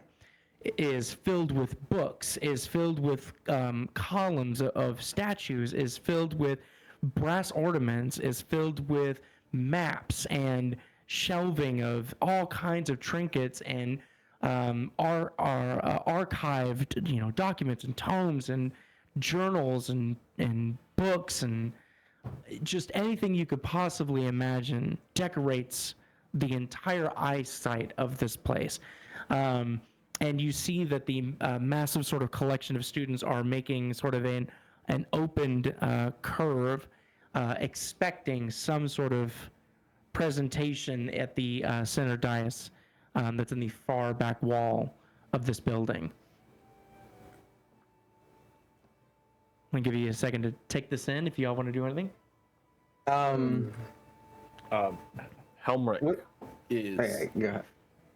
I think, kind of in shock. He wasn't really sure what to expect when he got off the ship. He got off the ship very quickly, though. Like, the moment he was able to leave that room and leave, like, the cramped hallways, he was out of there.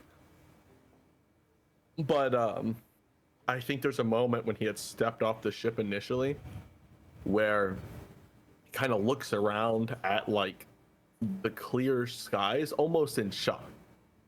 And he takes, like, a deep breath and almost, like, stops. And then breathes in more. Hesitantly starts to walk forward. Past that, he's just been very silently kind of taking in, keeping eyes on like bigger people and stuff like that. He might have killed a squirrel if it jumped at him. There was he probably grabbed it and like snapped its neck and threw it on the ground, just out of habit.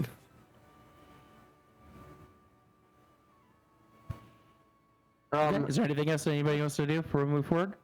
Xalzin follows off the ship. You see that his script is still floating with him as he continues to write on it. He does look at Helmrik when he noticed that he looks very relieved being out here instead of being inside. And then you see him write again, and he just keeps walking. You said there was an inquiry table, right? Yeah.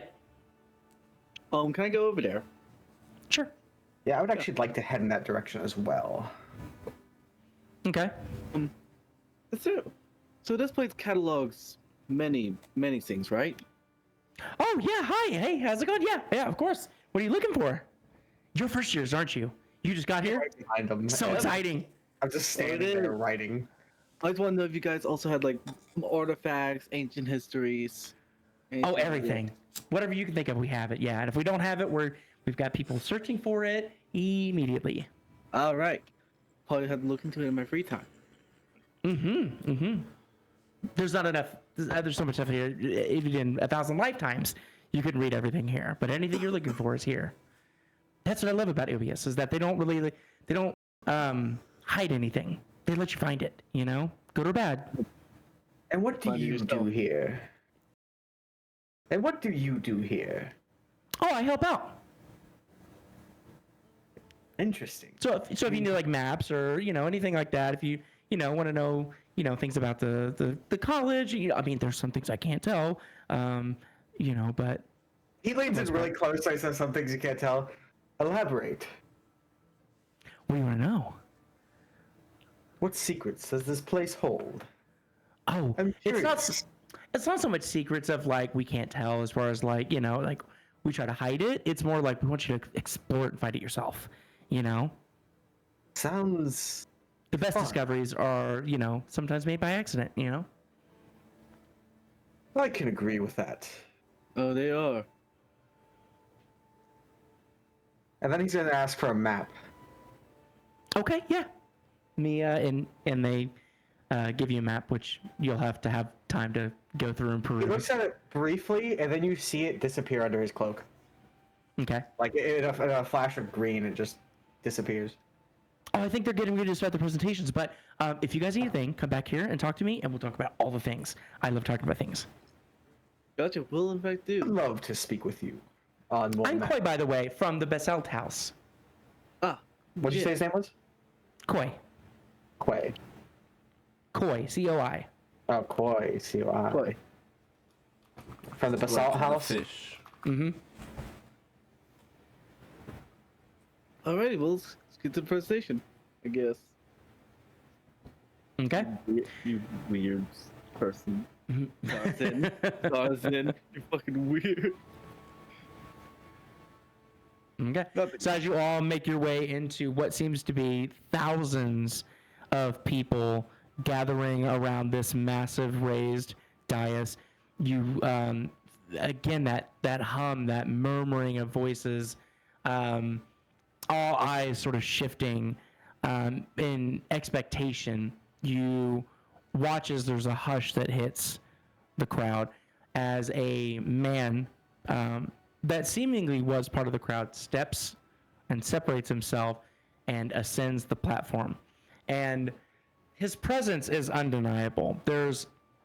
He has this dark skin that's traced with glowing fissures of ember red light. It's almost like volcanic stone that frames this very thoughtful, charismatic smile. You see that he's wearing a brown corduroy coat with these round glasses and fire-kissed dreadlocks that give him the look of a professor who's seen 1,000 lives and still seems to find joy in each new one, and takes a meaningful pause at the top, sort of scanning the crowd with his eyes that seem warm, and even though there's thousands of people there, intentionally makes it feel like you've been seen as well, and with no spell or anything like that to amplify his voice, just with sheer, again, charisma, he begins. Welcome, welcome, welcome. You are here for a reason. Even if you don't know what that is yet, this is no accident. So, let's begin there. My friends, it is so good to see all of you new faces here. Talent and love and hope. This building that you are in, most only read in stories. And if they're lucky, maybe they've met someone who's been here, but you now have the honor of standing in Candlekeep Library. Yes, that library. The great fortress that opens the world's eyes to truth and treasures of Obeus and the multiplanes thereof. Most of you will call this your second home, and I assure you, you are most certainly welcome to it. And sort of pauses for breath, kind of letting the quiet hang in the air with a slight grin. My name is Serim Kula. I am a mage aromatus, which is just kind of a fancy way of saying I don't technically work here anymore. You hear a couple chuckles from the crowd. Just as he's starting the introduction, you see this curious metal creature sort of scurry up the stairs behind him. It's short, with 4 spindly legs and a twisted torso, like an iron lamp, wearing like a book, kind of as a hat. For real. The tone leans in and whispers something inaudible, and Saren sort of nods and has this amused familiarity with it. And without another word, the creature turns and sort of vanishes back into the crowd. Saren claps his hands with a wide kind of smile on his face and goes, "My friends, the tedious part is done. You are all officially registered. And at this time, I have the distinct honor and privilege to introduce you to the 5 houses that make up Obeus student body. So, as you know, you were chosen to be here for a reason. I'm going to keep stressing that. Our amazing talent saw something in you and believed you would be best here to have an impact in the world. For good or no, each of you were sent an invitation containing a very special item that allowed you to be here this evening.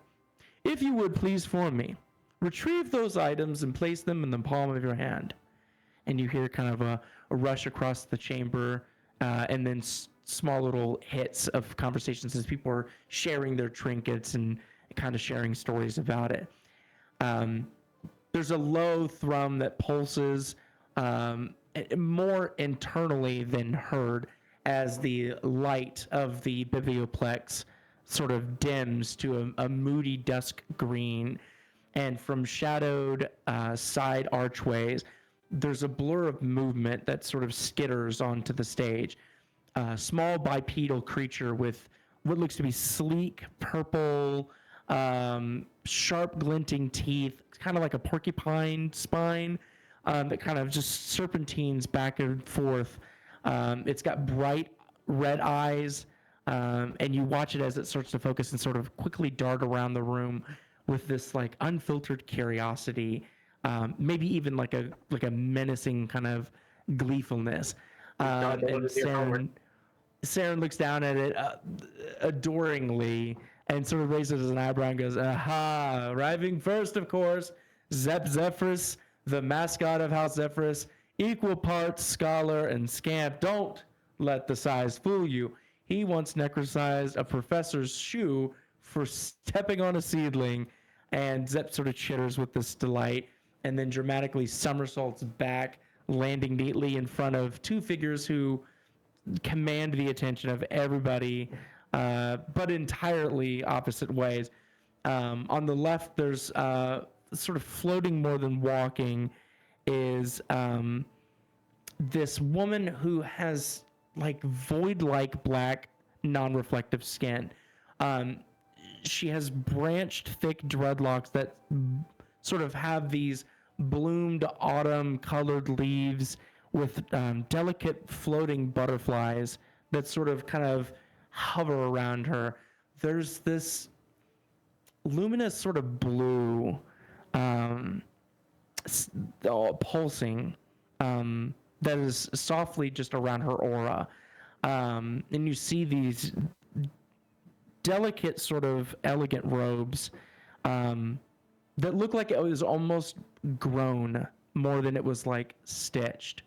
And you hear Saren jump in and go, Dean Ballo, the Dean of the Root. Ballo speaks to the deep currents of life, the silent blooming beneath the rot. She once resurrected a garden that had been salted for a century, and it thanked her.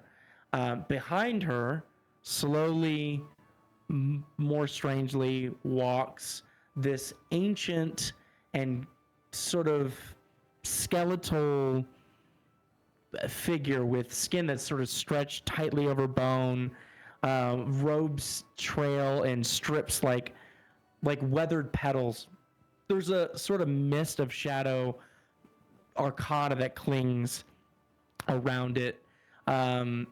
He wears a helm that's large, horned, ceremonial, very decorative, that sits just above the eyes that don't quite seem to focus, yet somehow are razor sharp in sort of keening through time. And Saren jumps in and goes, Kashmir teaches that truth and life and death are not opposites.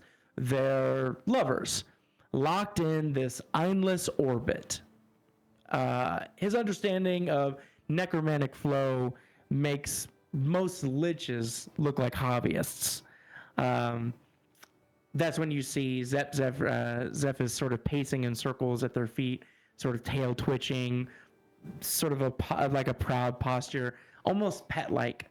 And Saren says, House Zephys is the study of essence, and that subtle space between creation and decay.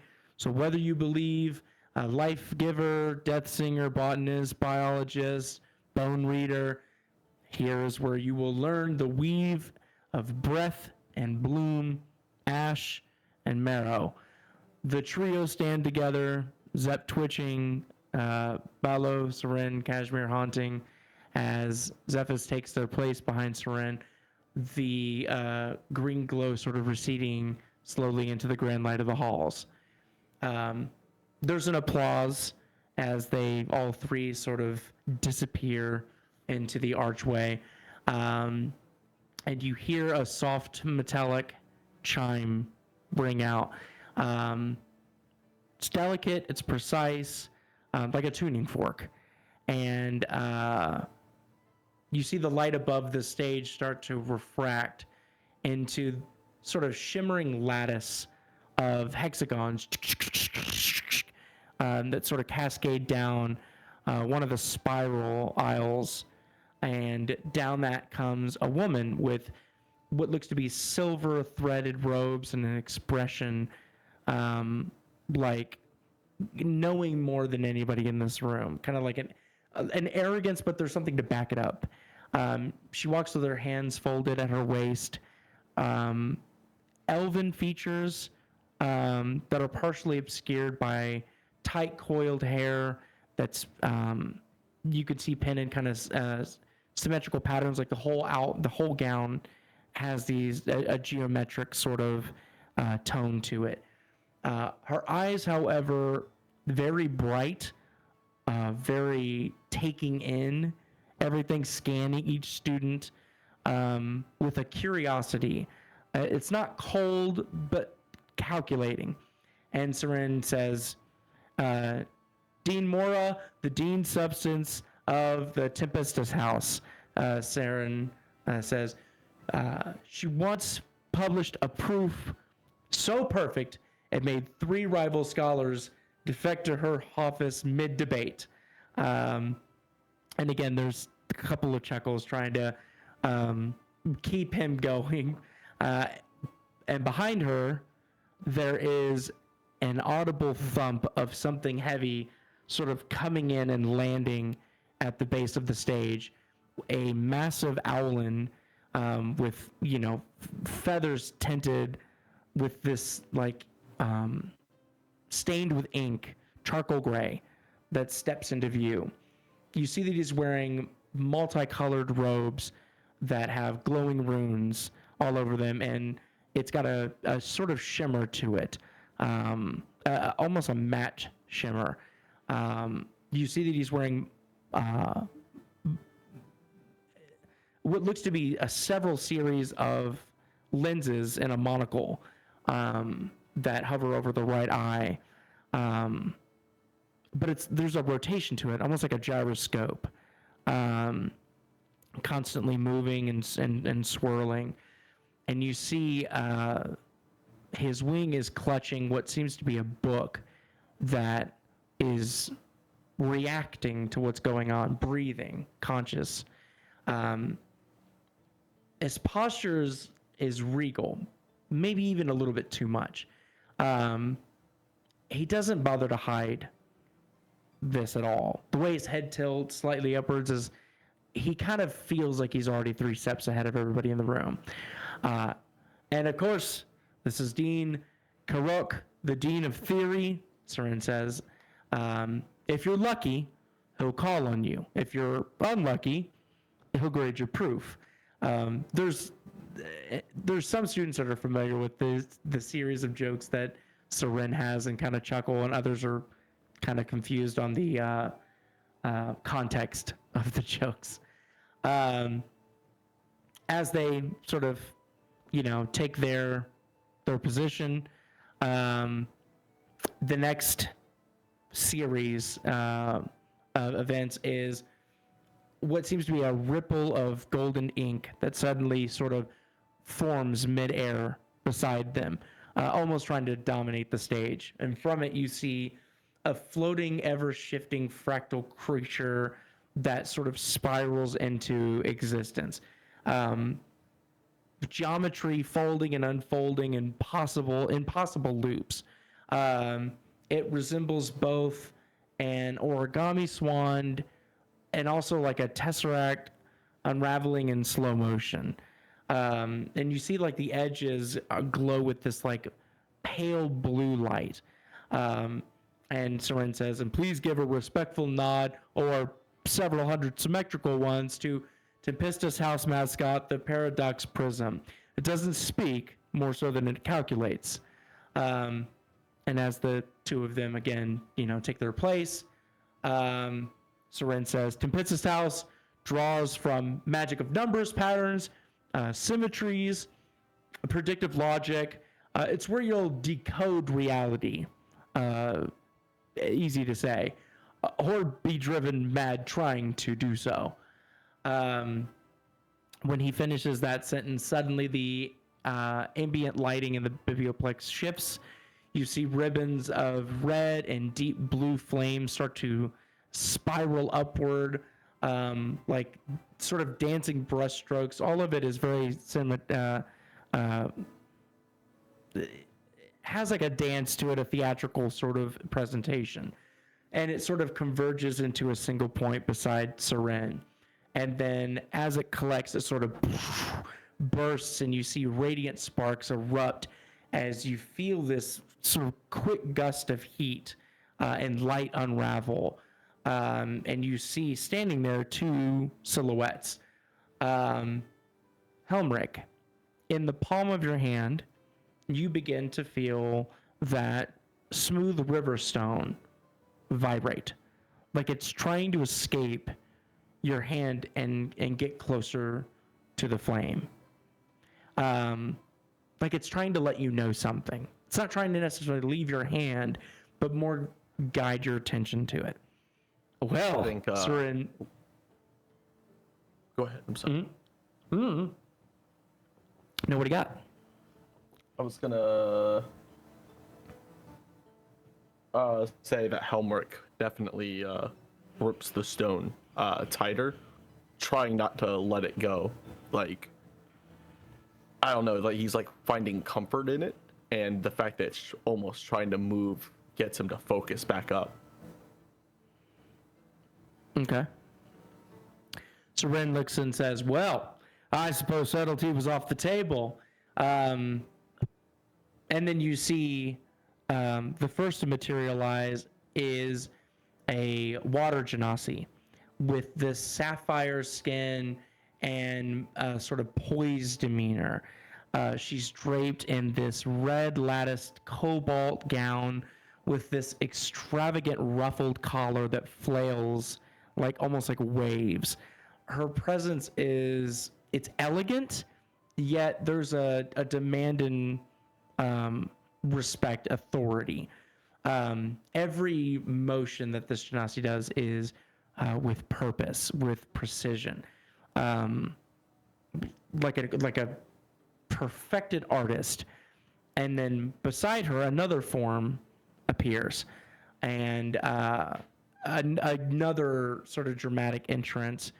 Spinning forward is a fire genasi. You see the flickering ember hair, the sort of devilish grin. He's adorned in what seems to be a near matching outfit to her, that seems excessive if they weren't standing next to each other. He has this flamboyant sort of bow that he does that ends with fists of flame burning from his sleeve that draw gasps and cheers from parts of the crowd. And Seren jumps in and goes, House Throm, elemental chaos and creative expression. Drogon, and points over to the water genasi, believes beauty lies in the flawless, while Ashun, and points over to the fire genasi, thinks that flaw is the art, and together they oversee House Thrum, the home of the elemental arts.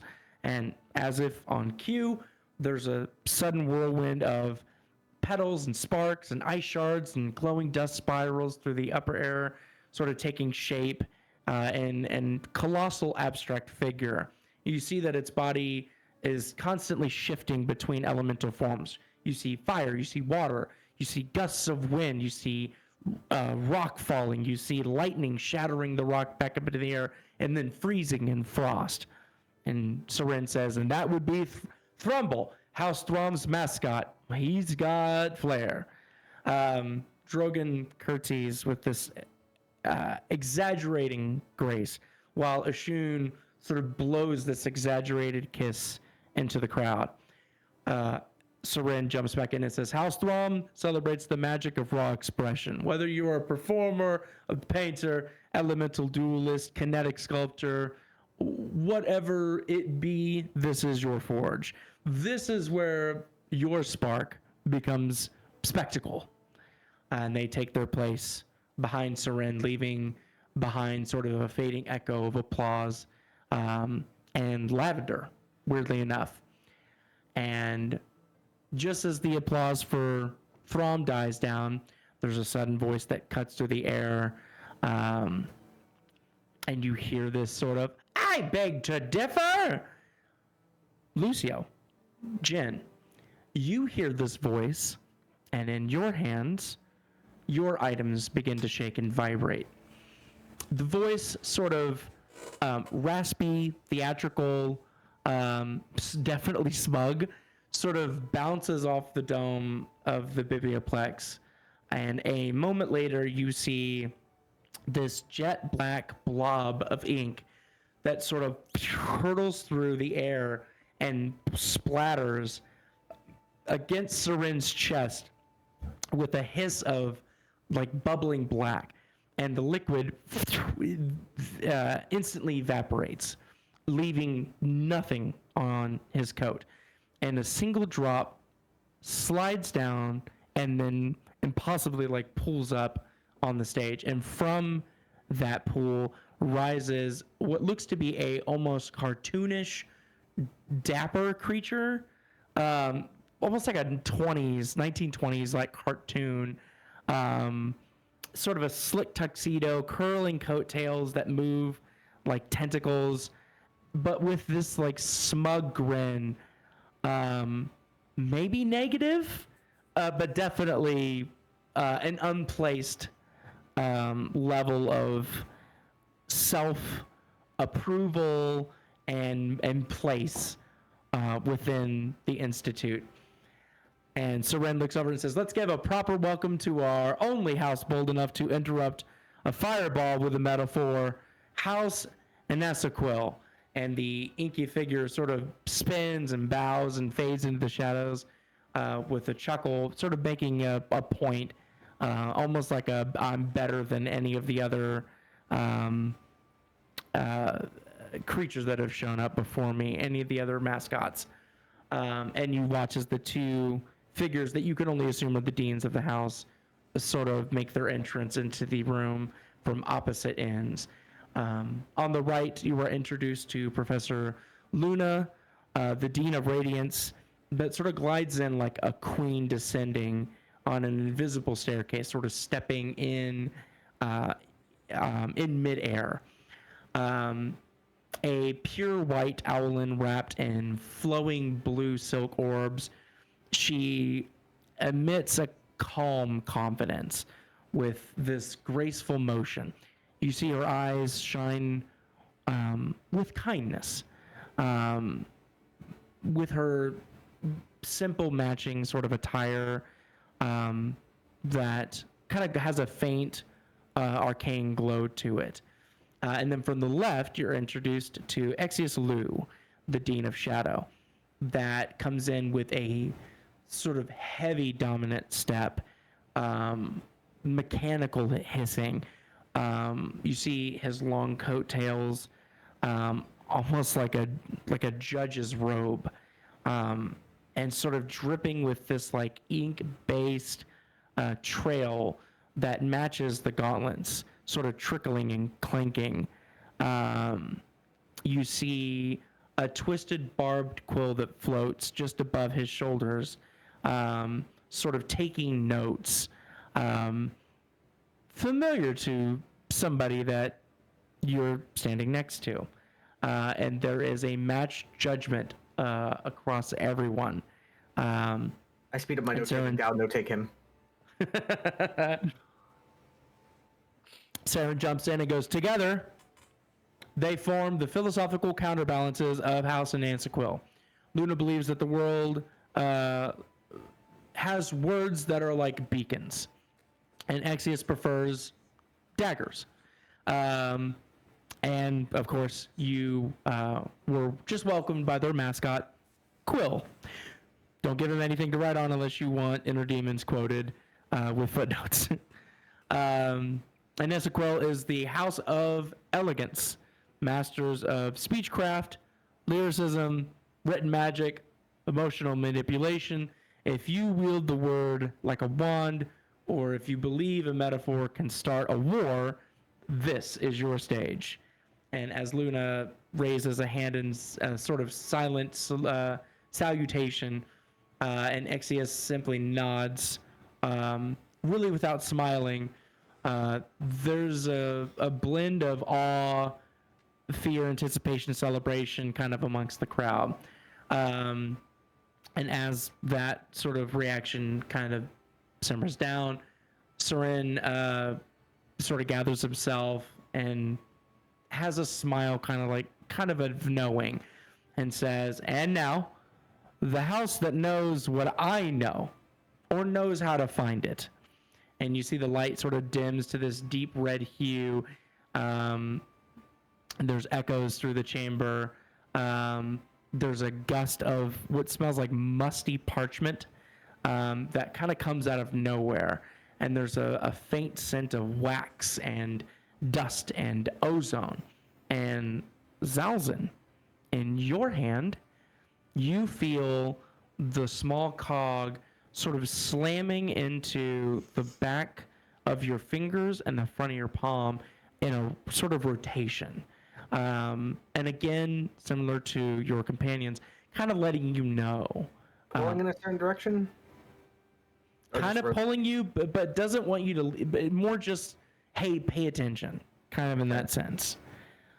And Soren says, Obeus's most doged researchers, its most cunning relic hunters, the keepers of secrets and the seekers of truth, please welcome House Basilet, secrets, relics, and forbidden knowledge. And you see two figures emerge side by side, contrasting in every possible way, yet seemingly united by purpose.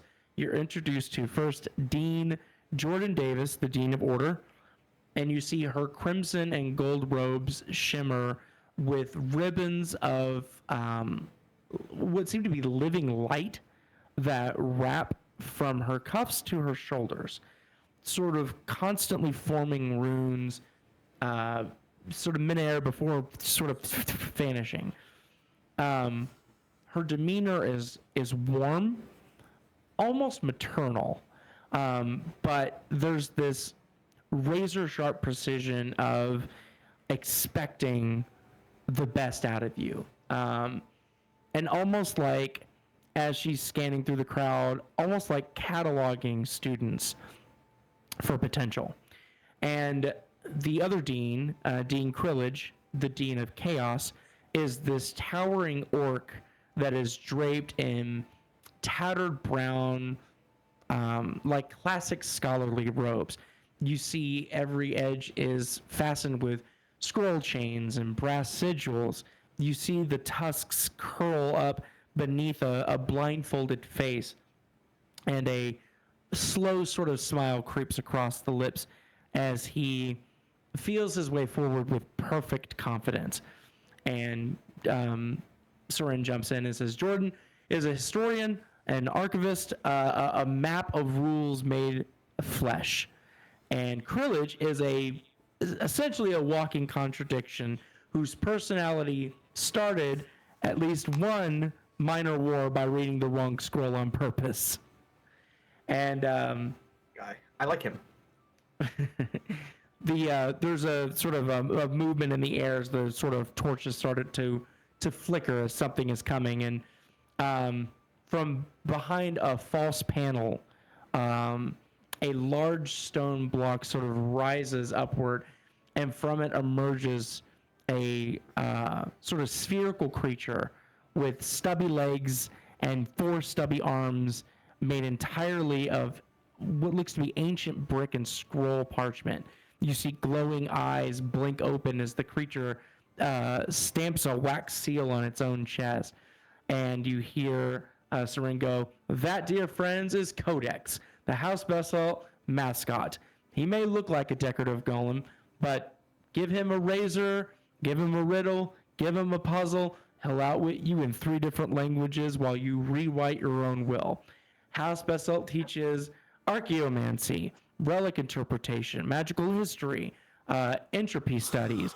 If your idea of a good time is deactivating a death curse while arguing about the origins of dragonkind, you, my friend, have found your home. As Codex sort of stomps, and there's sort of a puff of library dust from its chest. The mascot steps near the deans and sort of settles there, and the air is, it comes to a stillness. And at the center of it all, Soren steps forward once more, arms open, coat flickering slightly in the light, as you kind of look now and appreciate the hundreds, if not thousands, of magical fixtures that sort of float untethered above you.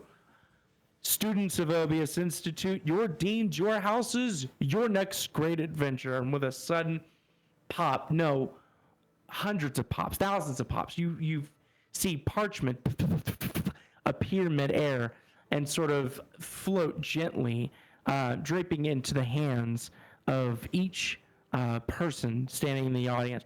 And you hear people talking and glancing over and sharing and reading other people's parchments. And you hear someone step in and go, "You'll see your assigned houses and class schedules every first year. You'll begin with magical physiologies taught by the lovely Professor Nettalis, who is an arcanobiologist of House Zephyrus." And there's a sort of a isolated wave of cheer from people that might personally know her. And then also from House Zephyrus that are also just sharing, Klaus pride.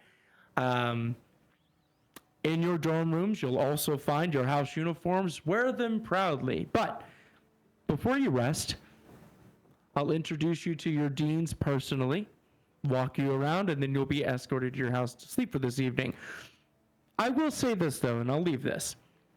Whatever you were looking for when you came here, genuinely, I hope you find it. And if you don't, I hope you find something even better, something you didn't know that you needed. Now go. Eat, rest, meet the people who will change your life or try to kill you in the finals. Either way, it's going to be fun. I love you all. Have a fantastic year at Obeus Institute of Magics, Artifacts, and Candlekeep Library. And there is a collective roar and applause from everybody celebrating. And that is where we're going to end session 1.